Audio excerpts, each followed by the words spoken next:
we are here with Keys to the Queendom. I'm really excited to announce my buddy, my friend, my inspiration, Mark Carroll, investor, you're an educator, you're a cat lover. Most importantly, a cat lover. I think it'd be great for the listeners to hear how it all began for you. Where I'm at kind of right now is I have a couple of different businesses. I have my coach business, something more on mass, about 140,000 training programs now sold the last 4 years. What advice would you start to give women and men out there who are wanting to start a business? As I said, you know your methods work, you've seen the result as well. And so obviously that's evidence there that's just putting out good value out in there and people are just believing in your product as well as you as a coach. trying to be really good at your craft has always been. But if you were to give one piece of advice that could just change the listener's life, what would that key be? I think it's welcome to the Queendom. And we are here with Keys to the Queendom. I'm really excited to announce my buddy, my friend, my inspiration, Mark Carroll, multiple champion coach, bikini coach actually, investor, you're an educator, you're a cat lover. It's really nice to have you here, legend. most importantly a cat lover. always start with that, yeah. Do you get people saying that all the time? Yeah, people think I'm just weird on social media, but it's fine. Yeah, I like posting cats because then you get, I find like you kind of attract people who are similar in that mindset. You don't get like, I used to post cats and you used to get people like, oh, cats are shit, dogs are better. But now, I kind of lost those people. Now they like, oh, cats are awesome. Yeah, so it's nice. Do you know when we met at a clean health course, I sat next to you and it was us sharing photos of our animals that I think was the start of our friendship. So. Yeah, I remember that course. That course wasn't the best. That guy kept trying to sell us coffee. Remember that? Yeah, and I bought into it and you were like, what are you doing? Legend, one of the biggest things we want to obviously, share with the listeners is, your journey, your story. And, it's a huge inspiration to me because you talk a lot about, coming from nothing. And I think it'd be great for the listeners to hear how it all began for you and share inspiration for everyone out there. Sure. So I guess where I'm at kind of right now is I have a couple different businesses. I have my Coach Mark Carroll business, which is something more on mass. I've had about 140,000 training programs now sold the last 4 years, which is really cool. So that's a nice big business. I've kind of grown up, and then I've also got my education company, Carroll Performance, with my brother Glenn, which is a company that certifies personal trainers all around the world. So if you want to be qualified, our Cert 3 and 4 in fitness. So that's really cool because obviously not many PTs have that. And we also have courses like an advanced program design course for high-level trainers who want to be really elite. And that's kind of where I'm at with business. And to kind of get where I've been, it's kind of been a long journey. I've been a trainer now for about 16 years, I think, which is scary every time I say that because it means I'm 34 now. So yeah, I became a trainer straight out of school, and that's kind of all I've really known. So it's kind of one of those things where you just start it and you're not sure where you're going to go. And back then, 15, 16 years ago, it was a very different industry. There wasn't social media, it wasn't all these things like it is now. So you weren't really getting in it to be anything. You're not trying to build a business like I am. You're not trying to build a brand. You're just trying to get clients to pay your bills and pay your rent and stuff like that. So the industry has really changed, and something that's kind of been the key is trying to evolve with it. And one of the things is it's quite hard because every time you feel like you're on top of something, it changes. So every time like, oh, I finally get it. I know how to do this, and then so new technology will come out and change that and make the other one obsolete. And it's just, yeah. So it's kind of an ever-going process of learning, putting into place, then unlearning, then putting in place, and kind of like that. And so at the moment, yeah, I'm kind of in a position where I'm just trying to grow and continue just chasing growth, and in a time where it's pretty hard. And yeah, and then I also just, my big love's investing and stuff like that. So when I'm not investing to my business, I invest in properties and shares and crypto and stuff like that. So yeah, so that's kind of my big thing, is just kind of build a massive business. And I've got a large portfolio of assets these days. So I'm a big fan of kind of just growing. I love kind of like this sense of growing and seeing things build, pound and stuff like that. And it's kind of been the the main driver of what I've done. It's like when you start out, you're trying to learn, and it feels like you're learning a little bit. It doesn't lead to that much. And the more you learn, and more it compounds. And so, yes, I just like learning. I like growing things, and I like seeing, that feeling of building and building and building, and that snowball in all aspects. I was listening to your podcast yesterday, and one of the biggest things I really resonated with, you do really love to help people. You want your message to get out there with your methods. When you obviously got out of school and you started to become a personal trainer, did you see all of this sort of coming into play? And I guess what advice would you start to give women and men out there who are wanting to start a business? As I said, like when I became a coach, there was no real kind of business sense. There was no real hunger to make money or anything like that, other than just to, I never thought of it kind of being like, oh, let's make a lot of money, or you can even make a lot of money, or any of those things. It was more just, hey, I just wanted to learn because I wanted to be able to get people results. And that was the main thing. It's like when you're doing, I remember I used to work at Rebel Sport when I was kind of studying. It's a Rebel Sport that what was it? It's a small shop. Store. And I worked there when I was studying. And I remember I didn't know anything. So I used to just try to hide. When a customer came in the store, I just try to hide out the back and stuff so that no one would ask me a question. And that feeling of not having the answers, and it was just the worst self-esteem, kind of low self-esteem feeling, So when I became a PT, I kind of liked it because I'd been training for years since I was young, and I liked the feeling of actually having the knowledge that could help people. And I liked that feeling of when someone asked you a question, you actually had an answer for it. Like, I hate that feeling when someone would ask you something, you're like, I didn't know, or you kind of just be like, probably making up and thinking on your feet. So that's something just always really driven me is a hunger to have an answer to something, because I hate that feeling of not knowing, even though it's fine to not know these days and stuff like that. But I do find, from a confidence standpoint, trying to be really good at your craft has always been the foundation of anything for me from a business setting. It's like, everything from a business point of view I do now has always been well after I tacked all the learning for what I do as a skill, as a craft, and then the business stuff is kind of, I guess I've kind of done it in a backwards setting, so people build businesses and stuff like that, whereas my thing early on, was just build up myself. And of course, I never really had any plans originally to kind of build what I kind of do now. I think it was a good thing originally because it allowed me just to focus on just learning as much as I can about being a good trainer. I shared on my my podcast once when I guess started to see growth happening, but I was too focused on the money. I was too focused on the end result, and to be honest, that self-sabotaged quite a lot of my success, my growth. And I think it was just the reason behind what I was doing it for. And I find now that when I work from a place of helping people, that creates such a different, I guess, energy, but also just the passion and impact you make. Have you ever been driven by something else other than helping people, and it just seen the effect from it? I think everyone, if you say money does not, help life, they're just lying. Everyone, I know a lot of the people are like, oh, rich people, those billionaires are bad. But then if you ask them, hey, would you like another $100,000? They'll be like, yeah, everyone would, so it's not so, I don't think money's the root evil, people make out, but I think it needs to be a stand.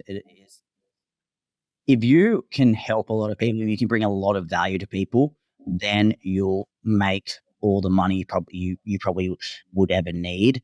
And that's kind of thing for me is that, I don't charge a lot of my programs like $100, so that's less than a PT session. But because I help so many people on mass, and not only do I help them once, but then they come back and they keep buying my programs because they help. So the thing is, for me, I'm able to generate, a good amount of sales, but it's kind of off the back end of doing good things. So the way I think is that the more people I help, the more money you'll make. So it's kind of a balances itself out, and the more value I bring, then the more money I'll make again. And it's kind of like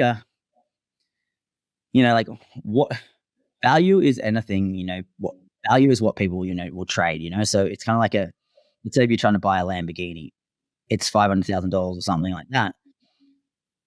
People will buy it because they see the value in it. They're not being honest. Like the Lamborghini's not out selling themselves in ads. People go to Lamborghini to buy and they, and stuff like that because people see the value in it. They see the value in not that, oh, it's going to help me do anything other than it's going to make me feel good when I drive. And so people value that feeling of, wow, this changes my life.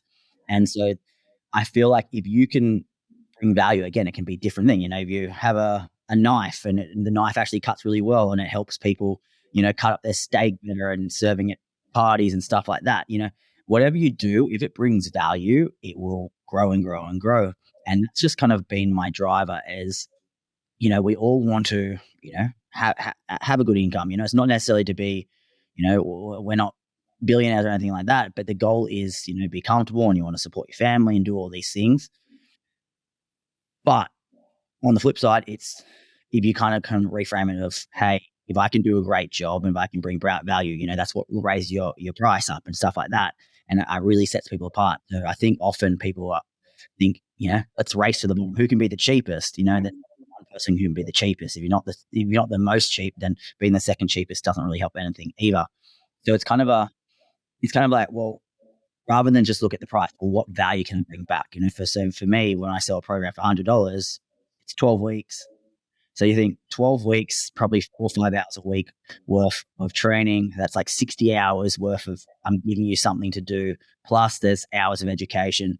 And then you think, well, how much is it to go get lunch for like 40, $50?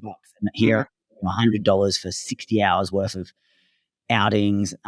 But then I'm also bringing you value, which is going to help build your confidence, be healthier, be stronger, maybe get you in better shape where you want to have confidence to go out and date and finally meet someone and stuff like that.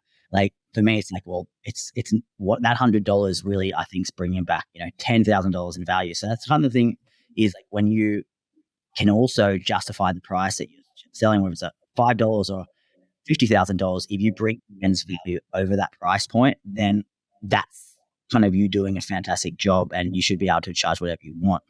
Yeah. And I think what goes behind that is also the belief in what you do. In a sense, your methods work, you've seen the result as well. And so obviously that's evidence there that that's just putting out good value out in there and people are just believing in your product as well as you as a coach.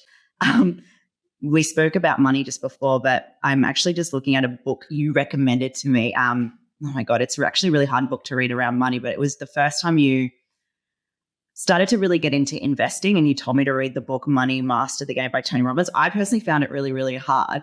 But when did you start to really get into investing and what would be like, I guess, the best way to begin for anyone listening? Because I know you're so passionate about it. Yeah, so funny enough, I actually bought another Tony Robbins book and it was called Unshakable. And I bought that.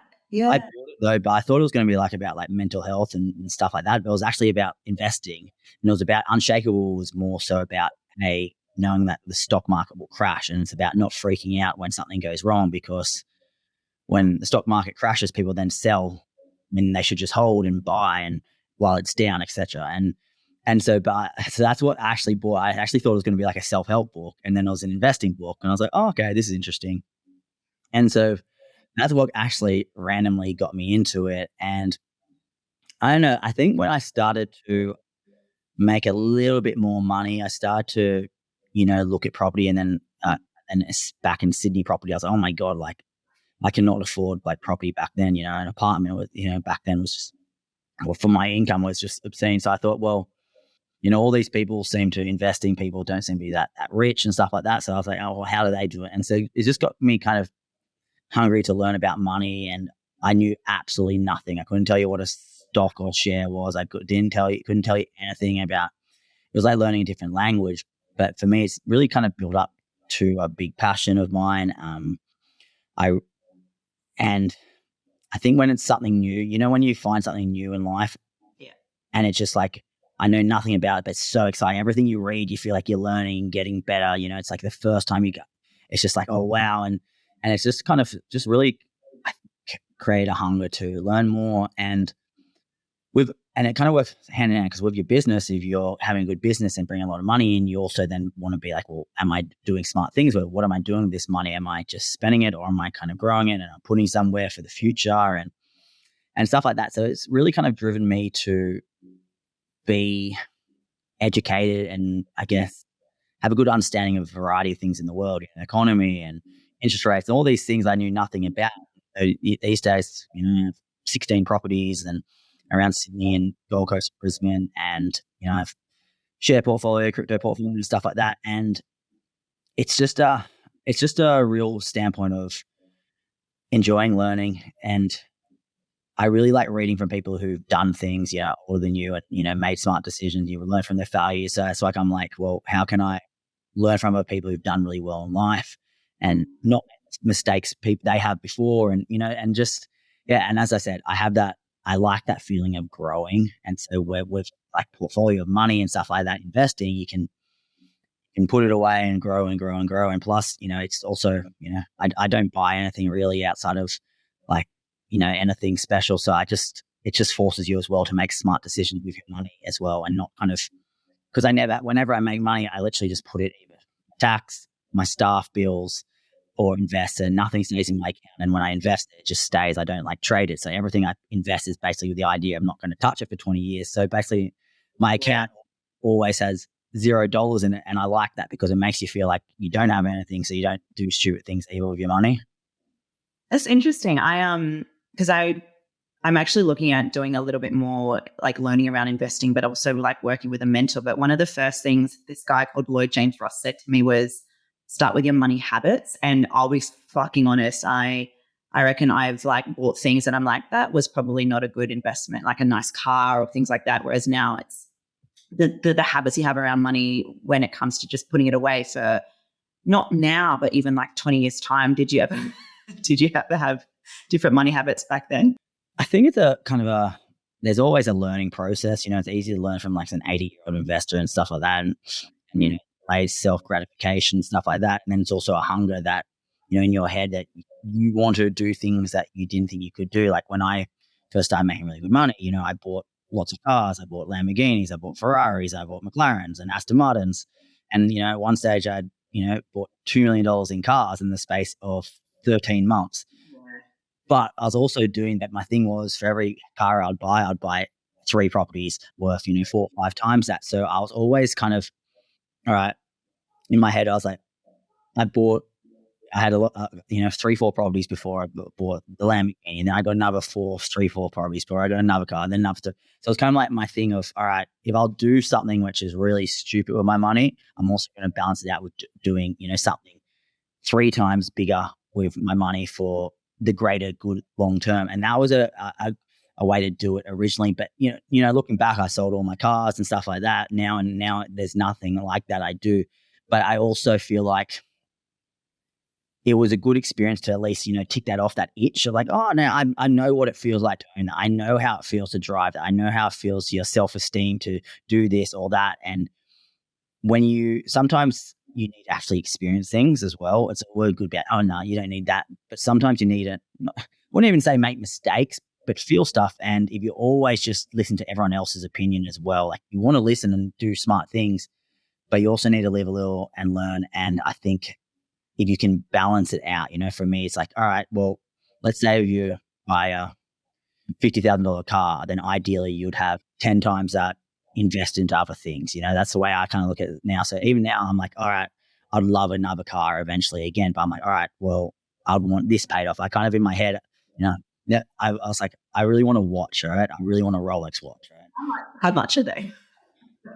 It depends. Like, I know like 30, 40K, 50K, depends on the watch and stuff like that. And, I could, do it and stuff like that, but I don't, because I'm like, all right, I'm really, in my head, I've got these goals. I will do that when I've got my house paid off. I will do this when I've got this paid off and my business is at this point. And that's something also is like, trying to reward yourself is fine, but try to actually have goals that you hit first, to work hard to then feel like you've earned it, and not just, cool, I've made some money for the first time in my life. Now I'm going to go buy something. I finally made $30,000 saved. Now I'm going to buy something for $30,000, which is going to depreciate rapidly. So it's kind of like going, all right, let's treat myself every now and then, but let's just not treat myself when I actually have some money. Let's treat myself when I've done really smart decisions. It's kind of like that, if you be really good with your food Monday to Friday, and then you want to have a nice dinner with the girls on the weekend, have some wines, you might drop your calories slightly on Friday. You might drop your calories Saturday morning to have 4 or 5 extra 100 calories at dinner and enjoy yourself, but it hasn't broken the bank, it hasn't ruined the week. And that's the kind of thing where, you need to learn. And it's one of those things. As also when you go from not having much and then you actually make a lot of money, there's also this hunger you want to prove yourself to other people. It's like, look, see, I'm successful. See, I can afford this. Even though for me, it wasn't like I cared that. It was a lot of the times I think people do stuff for other people, but I think for me, it was kind of like, it was, hey, look, I can do this. I did this, so I was more just proud of myself, not so much, like, oh my God, everyone look at me. Cause I always felt like people don't really care anyways, but it was more this kind of inner kind of mindset in my head that said, this is successful in your head. Where if you had a car like this, you're successful. That was like kind of the mindset with my head. Or you make this, and you kind of got these, not living in beliefs, but this kind of like picture in your mind that, all right, if I can do this, I'm successful. And so you do it, but all of a sudden, often then it doesn't really change it either, and you don't realize it doesn't solve a lot of the things either. So it's that really short term feeling of, like I can know it better than anyone, all right? Like, if you buy a new car, even though it's your dream car, literally after about a month, you're like, like what else is there? Like no matter what, these things, like the studies show, like anything kind of like that, like those amazing, that feel good things, the feeling drops off so quickly. And then, so that's why, again, like what you think it'll do for your life, having something fancy and stuff like that, never actually does that much for you after a couple of months either. Hey guys, real quick. Have you ever been stressed out or stuck on a problem you just can't seem to figure out, and then a friend or a mentor comes along with like a fresh perspective and shows you a solution that completely changes the game for you? I'm smiling right now as I say this because I know I've had a ton of these moments while building my businesses and remembering back to all the people I have been helped by, which gets me so excited. So I want to pass on the information here and give you guys a favor to build this Queendom community. Whatever platform you are listening on, I encourage you to hit that subscribe button and tune in every Wednesday, because you just never know when you'll hear that special something that completely changes the game for you. And when it happens, make sure you leave behind 5 stars so we know our efforts are making an impact. I love you guys. Let's get back into it. I was listening to, Dwayne Johnson. He actually had a Rolex story as well when he first became really big as a wrestler and then as an actor. And so he was like, I'm going to buy this Rolex watch. And anyway, the story goes that he nearly basically lost it. And it was just one of those lessons in life that he was like, at the start of his career, he was spending money on those fancy things. And what I really love about him, that he's just so humble and obviously is so successful. And I find a lot of people out there who are successful do begin with those, I guess, those feelings of like seeing materialistic things become like a result of what success is. And I did that too. And you're right, that sort of that peak kind of dropped, and was actually reflecting a little bit more recently what success means to me. And I think you even said that in your podcast that I was listening to, you really do look up to successful people, and everyone's version of success is different. And so what's, I guess, your version of success now? That's a good question. I think it's kind of like a fluid thing. Like sometimes it changes, and it's quite hard for me to say, because at the moment things keep moving really fast. So something I'd kind of always be like, all right, well, I want to do this in the industry or something like that. And then the industry kind of changes a lot. So it's like, oh, well, that's kind of been made redundant. So even if I did that right now, it probably is not going to take me where I want to be. Success is probably just growing my business, and I'd love to grow it where it's not just me doing 1,000 things, so it becomes much more manageable, and it's much more of a, I've got 5-6 people on my team and stuff like that. But grow it to a level where you've got 10-15 people, and I can more so just do the things I really want to do. Or at the moment I do, everything like a small business owner. And, I run 2 social medias as well. I run 2 businesses. And so it's one of those things where being able to work and do these things, but not just feel so stressed, not so life or death. So even if like, because when you're so busy and you're so stressed, and it's hard to kind of enjoy the process all the time. You often just feel like, oh, you're always like finding something else to, it's another stressor, because the more things you do in life, the more potential wins you can get. But also for every potential win, there's probably 5, 6, 7, 10 things that can go wrong on that way to that journey. So when you're trying to do 5, 10 things at once in life, there's a lot of stresses throughout the day. So I think I'd be trying to grow my business to just really, really build it up to what I think could potentially be, and also do it in a bit more sustainable manner where you had really people around you, a good team. And that kind of is something where, it's a work in progress and stuff like that, because it's quite hard when you're used to doing everything yourself, or, so so I think success is being able to grow, but also be able to enjoy the process, and sometimes take a step back and not feel like, like if I go on holiday, if I don't post, I don't get paid or something like that, so I have to post every day. I have to post, so that's not always it's not the most, relaxing kind of place where you feel like you have to. Like a real good business is where you can step away and no one even knew that you weren't there for the time being. I think that's kind of the goal for me, and that's kind of where I'm vision of, that's a real good business. Like you got Elon Musk running Tesla, but he's the owner and stuff like that. He's the face, but he's not working the day and day. Not that I wouldn't want to work in it, but it's kind of like having great people around you, I think, is where for me, the business will keep growing to that next level.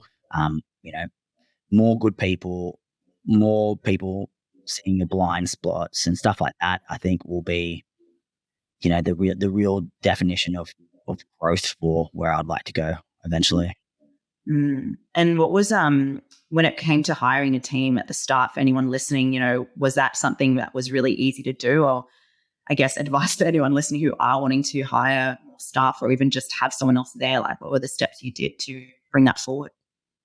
Truthfully, like as I was with a previous company and I had the team there working at the company on a lot of my stuff, when I decided to leave, all the team wanted to leave them and come with me. So it was that's why it was always an easy process. Basically, everyone I've had for 4 years had been working with me beforehand at the other company, and then they were all unhappy and they were asking if they could go with me. So it was just an easy transition for me to literally, every single one just came with me and been with me since.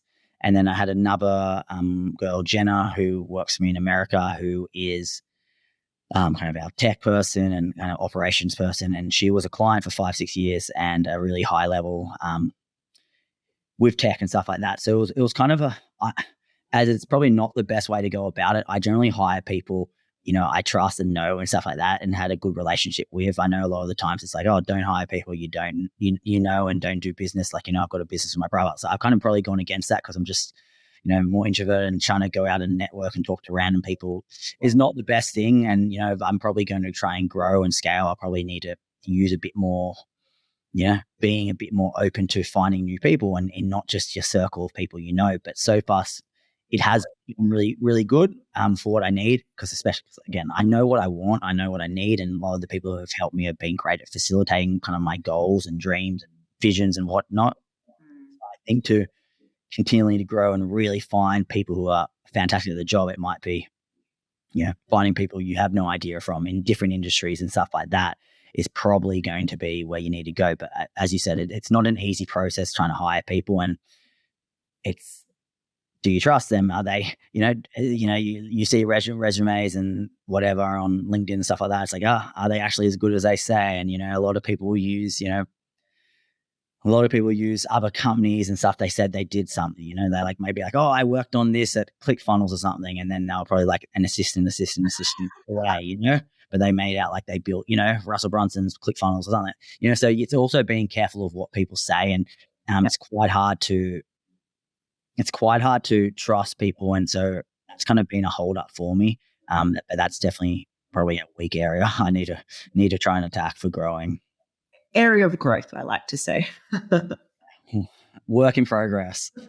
I was actually reflecting on this recently around taking ownership on like how I was showing up in business and just in my life, even just with my fitness business for a while. And back then I thought I was doing all the work, all the things I needed to do to grow a successful business. But reflecting back on that, I was like, well, tomorrow you need to own your shit here. There's always more you can do. You weren't doing enough at the time. And obviously that's been a really big thing that I've been really taking ownership in, and also now going, well, there's so much more I should be doing, reading, hiring and getting mentors, investing in stuff.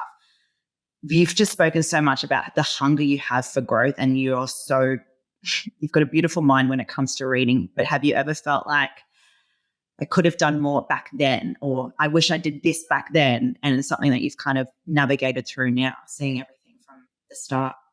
I got into I'll use a random example. I got into crypto a couple of years ago, and my neighbor, who's a very, very wealthy, successful kind of business guy and stuff, and in property and stuff like that, and he was like, "All right, sell me on crypto. Like, why are you doing crypto?" And he's older and very smart, and I was like, kind of explaining to him why, and basically I said to him is that, it's still early days, and I've got no idea if it will kind of go well, but all I know is that from past experiences in life, when something innovative comes into the market in any way, you kind of want to try and get in early, be quick to the party, and not just kind of sit on the sidelines too long. Because, let's say Bitcoin goes to $1 million in 10 years time and you could buy it at $20,000 now, then you'll probably be happy you did it. It could go to zero, you don't know. But something I've looked at is from a standpoint of, and so funny enough, he's got into Bitcoin and stuff like that recently. He loves it. But again, not telling people to get into crypto or anything like that. It's a small part of what I do. But when you kind of go to, my seller to him was saying, hey, if there's something new and innovative, probably normally in history kind of shows you that the early adopters kind of win. And so something, when you ask what I regret, was I got into Instagram kind of late. So I got into like 2017, 18, and, people had been pushing it hard for, 4 or 5 years when reach was much, much easier.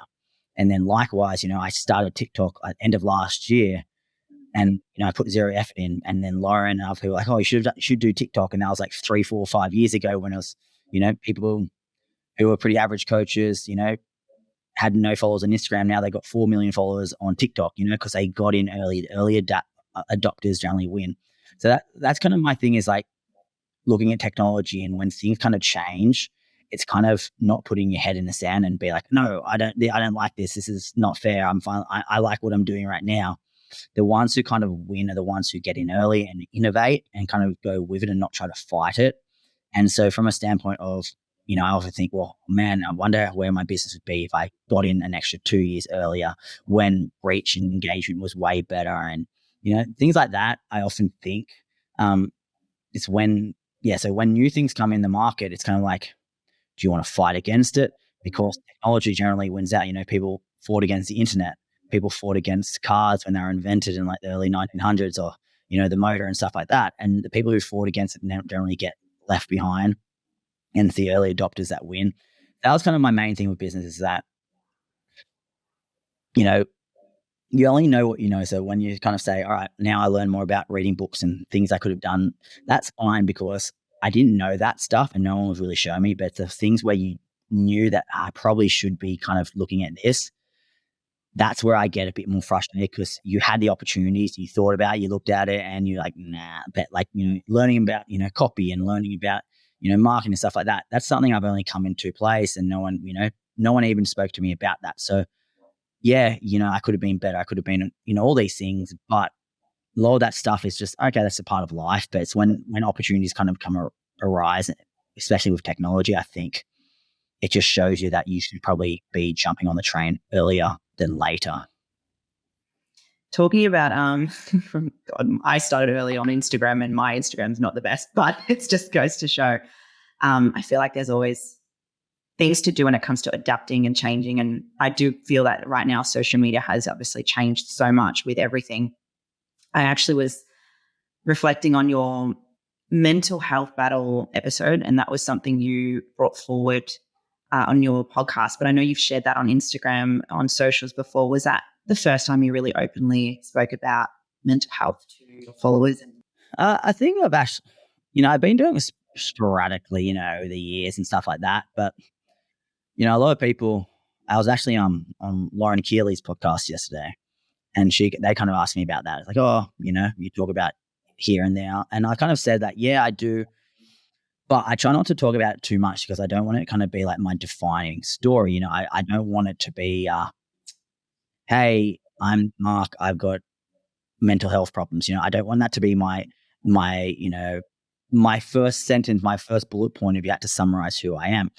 It can be a component of kind of, who you are and stuff like that. But I don't ever want it to kind of be the driver of my main selling point. I'm a coach. I can do things to other people and stuff like that. And for me, it's kind of like I've talked about it over the years. And what I like to do, I'm very genuine when I don't feel good. So when I don't feel good, I'll talk about it. And when I do feel good, I don't talk about it because I'm not trying to kind of use it as a kind of a driver of, hey, here's my story, too much about it. Like, I want it to be a more realistic place where, if you don't feel good, as I say, you talk to a friend or something. If you do feel good, you wouldn't talk to your friend about, that kind of thing. So that's how I've always kind of looked at social media. I'm very genuine and open and honest about kind of my stuff. And so when, so it's kind of, if I look back over the years, it's kind of, it might be I go through a phase where we talk about more and then I might not talk about much for 6 months. And, so I've never really had issues kind of talking about it because it's always just felt natural. It's like, okay, just who you are, it's like, it's never been a standpoint of, oh, I'm embarrassed or I should be ashamed, because it's like, well, I share my animals, I just share who I am. And so people are going to like you or not like you, I've realized, and, people are going to get it or don't get it. But I think it's also good to try and be as much as yourself, good and bad. And, if you're going to share like your wins on social media, you also need to balance it out with sharing your losses on, not necessarily losses, but when things aren't always as perfect. Because I think if people will appreciate, you don't want to just come off as like man, everything's so easy. Everything's just, I just can't stop winning at life. And that's not true, So it's always a standpoint of, I think it's good to show that you're human. I think it's good to show that lots of things don't always work out. I think it's good to show that, things are hard at the moment, because then I think people as well also appreciate the wins that you go through as well. It's not just this, perfect story. It's like, if you watch, a TV show, it'd be pretty boring if the storyline was just, person was just, every episode, there was no problem. There was no ups, there was no downs, it was just up. That's not really what a kind of story is. Not that it's a story, but your life is the story, as cliche as it sounds. So that's why I've always just kind of been like, all right, well, I'll say how I feel. And I think when you do that, it feels not too daunting to be, because it's like, okay, well, it's just like me sharing as if I shared what I kind of had for breakfast that day. It's not, it doesn't feel like this earth-shattering thing, because I just kind of think it's just, okay, that's a part of me. It's not the worst part, it's not the best part, it's just a part, if that makes sense.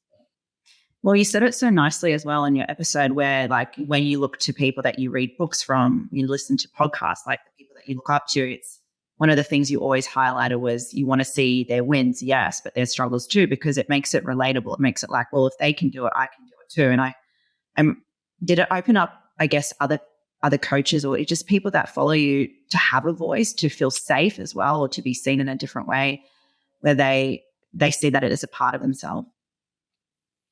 I think it's always pretty interesting. It's you see certain people are very receptive. A lot of people aren't receptive in the industry, especially. I always find like the hardcore kind of bodybuilder kind of in Australia people, who, too cool for school and stuff like that. They always talk shit about me and stuff like that, and that's fine. But they're not going to buy my stuff. They don't like me, and they'll never will, So, but then on the other flip side, you get people who relate to you, and it makes them feel more comfortable, and it makes them kind of be like, oh, cool. Like the fact that, you're going through this makes me feel better, that I've not, been feeling the best, and it's cool that, to see that, hey, like there's this person who I kind of follow and see, and, sometimes it looks like they're doing okay, but also can see that, it's not always sunshine and rainbows. So it's always going to be, I think, pretty hit or miss. Like, if you put out to the world, I like Italian food. Italian food's the best. Someone will be like, no, you're a moron. I like Japanese, or I like, you know what I mean? So it's no matter whatever you put out, it's going to be people who like that and people who don't like it. It's like, as I say, when I used to post my cats, be like, oh, cats are shit, dogs are best. I'm like, well, and doesn't mean cats are worse or dogs are better. I'm just saying I like cats. And, the world is kind of like that. So I think where you get places in the world and people who've gone through more mental health stuff or with family members, they're much more receptive and understanding than people who are, that old school mentality of you're weak if you say anything or like that. And it's always going to be the case. And unfortunately, those are the people often, end up having problems and severe breakdowns and have, pretty bad things happen, in their relationship when they take it out on their partner and stuff like that, because they don't know how to control it because they've held it in, and then it kind of builds up. So I think it's important to, like, I think there's people think if you talk about something, it's like weakness and stuff like that. And it's not weakness. Like I always like, well, here's the thing, like you're like criticizing me for being a loser and soft, but like here I am saying I feel shit. I've been in hospital, yet my business is still 1,000 times bigger than yours. So all my weaknesses, I'm still 100 times more successful than you are, whilst you're talking all this shit about me. So however like amazing you think you are, like, well then why is it not showing in what you're doing? Why does no one else think that? So that's how I always kind of think. And so it's just one of those things, as cliche as it sounds, like being yourself is always probably going to be the best way to go. You don't have to, your job is not to put every single facet of your life out there, but if you can put, a good, general, truthful kind of perception of who you are, I think it makes it a lot easier to show up consistently online than trying to be a front or an actor, about who you are, because that gets tiring. And I think that will have often an expiry for your mental health as well. Well, you said it just so perfectly, Mark, because even myself, and I speak a lot about this in my masterclasses with my clients, for so long when I was a fitness coach, part of me was just always pretending. And I obviously own up to all my shit that I did back then. And I obviously just want to be speaking truth all the time. But you're right, it becomes exhausting when you pretend to be someone you're not. And the more authentic you are, relatable you are, and just a good human, which you always speak about in your episodes, you will never speak badly about anyone. You generally just want to help so many amazing humans out there. And it just goes to show, because you're right, the grit's there, the discipline's there, your hard work is there, your love is there. So that's, again, just a testament to everything you're doing. And we need more people like you out there. I have to bring this up because when it comes to having a brilliant mind like yourself, making decisions on content and social media and your creativity, because there's obviously so much going on in your life with everything being so successful. How do you navigate making decisions on what to post so you can share the viewers, like being really creative as well? Because it's not just, being a coach now. You're a marketer, you're a salesperson, and you're creative. Hey, beautiful kings and queens. Are you right now in a space where you're ready to take action and build your business, yet you struggle where to begin? You're feeling stuck and overwhelmed with all the things you need to do when it comes to building a business. Now, my Empire Circle membership is a 12-month commitment where you will build the business of your dreams in the online space and be in the arena of all the incredible, great humans out there that are building 7 to 8 figure businesses. Now, the foundations that I truly believe in that you are going to learn through this membership is sales, marketing, content creation, social media, money mindset, and of course, branding. Now, all of this will be accessible for you to be learning what is currently hot right now in the market and how you can create your own business and build a successful business in the online space. All you have to do right now is DM Empire in my Instagram or email myself and my team, and we will get the ball rolling so you can have your empire and start making moves in the online space. It's quite hard when you are a business, because obviously as a business, you want to be trying to go, hey, here's my products. But then you also want to be giving value to people a lot of the time. Like you get those people who are kind of two extremes. People who have a product, but all they ever do is just give, but then they don't ever really have a call to action. So people are like, oh, cool, this person's amazing, but they don't even actually know you actually offer a service. But then you have other people where it's just, here's my product, here's my product, here's my product, here's my product. And they're not really giving value, which doesn't even help either. So something I try to do is I quite like the Gary V kind of the jab, hook kind of mentality of give value, and then remind people, hey, you've got a service, So And it's also being consistent with what you actually have to offer. So this is something I often say to coaches, and I'm telling my brother about stuff when he was kind of complaining about content ideas. It's kind of like, well, what are you actually selling? So if you're, say, selling a training program and all it is say training for strength, like building up your 1 rep max on a squat or something, but all you're doing on your posting is about either cardio or nutrition and stuff like that, that's fine. You're giving value, but the value isn't actually related to what you're trying to, sell. Because, your value is on social media is like the very, very top of the funnel. So it needs to be leading people down to somewhere where you actually got something to offer. So for example, what you're doing right now, you're not going to be talking extensively about your nutrition right now because you're not selling that anymore. You want to be giving value on what you have to offer. And I think a lot of the times people struggle on social media because they don't actually know what they have to offer, or they're very general. Like, I want to help people. Okay, but in what? And it's kind of like that thing of like, all right, who is my ideal customer? Who's the person I'm actually trying to help? And you need to have that vision of that person, like see them in your head, because then you want to be creating content for that person, because if for example, when I have a program, right, I think when I sit there, right, because I'm running programs for a lot of people, I always try to have a vision. Who's this client I'm writing this program for? I always have this made up kind of character in my head that this is the program for this person. And that's kind of the picture I am in my mind. So that then when I write content, it's kind of writing content to that same person. And then, so it just has that trickle down effect. That's kind of like that funnel of going towards stuff.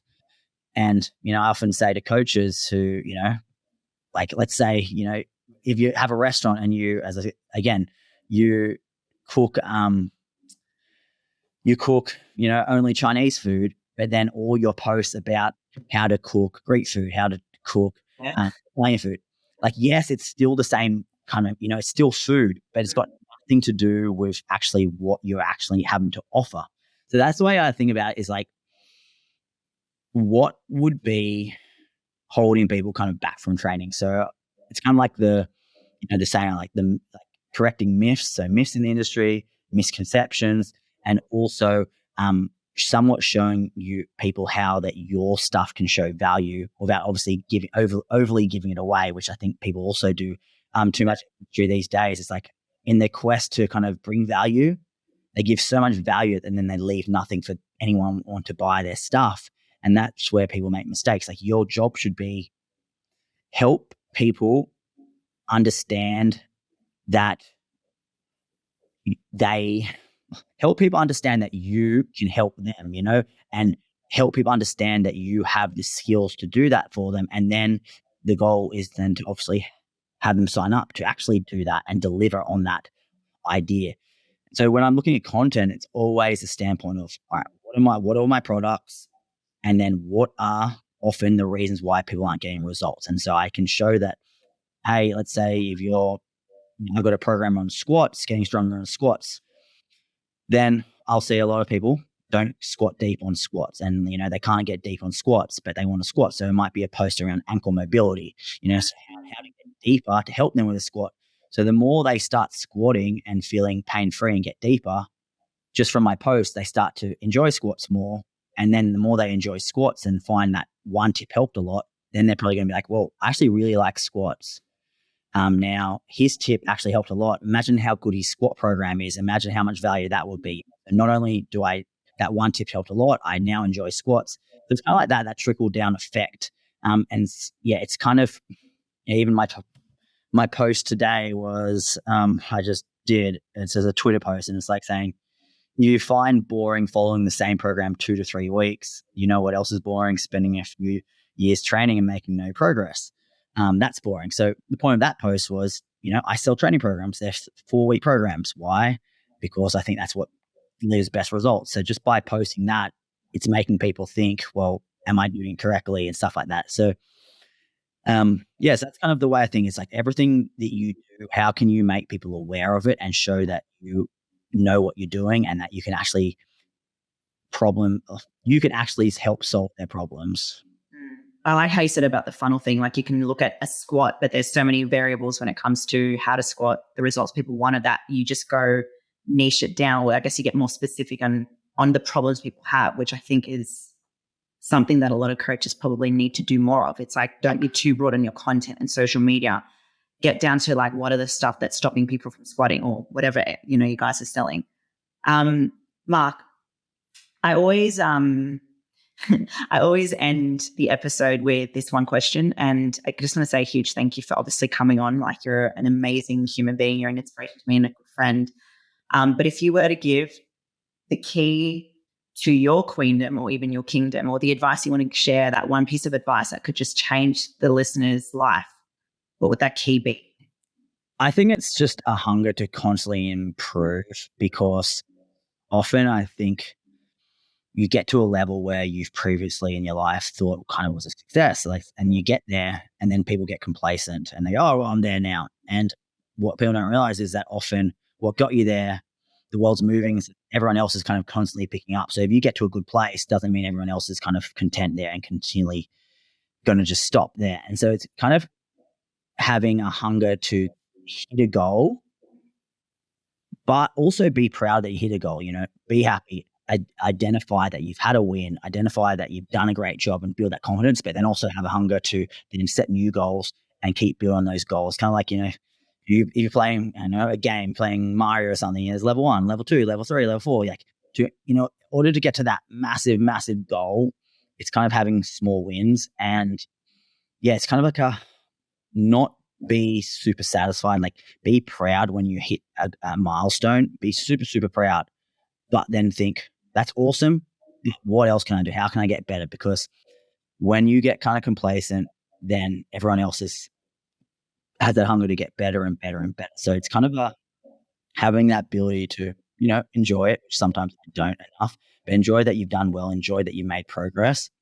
But it's that constant hunger to improve and improve, but try to do it from the right ways, not out of, I hate myself and stuff like that, I need to get better. It's kind of, that's why if you can enjoy the process and do things you enjoy, it's going to make it easier to do it, because to really go to that next level constantly, it's a longevity game. That's why you see with people training, the people who get better and better are the ones who stick at it for years and years and years.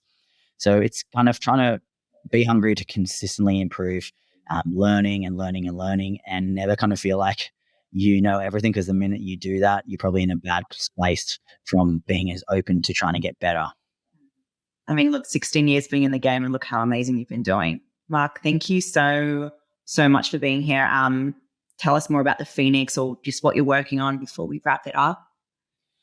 Yeah, so I've got obviously Coach Mark Carroll, guys. I've got a challenge, the Phoenix Method, a new challenge, which is at the moment on sale. But if you don't listen to it, the podcast till a later time, then just go to my website, Coach Mark Carroll. I've got about 20 odd programs, and we've had like 100,000 programs used. So plenty of options for everyone. Also just my Carroll Performance business for anyone who wants to become a certified personal trainer, then come get certified with Carroll Performance.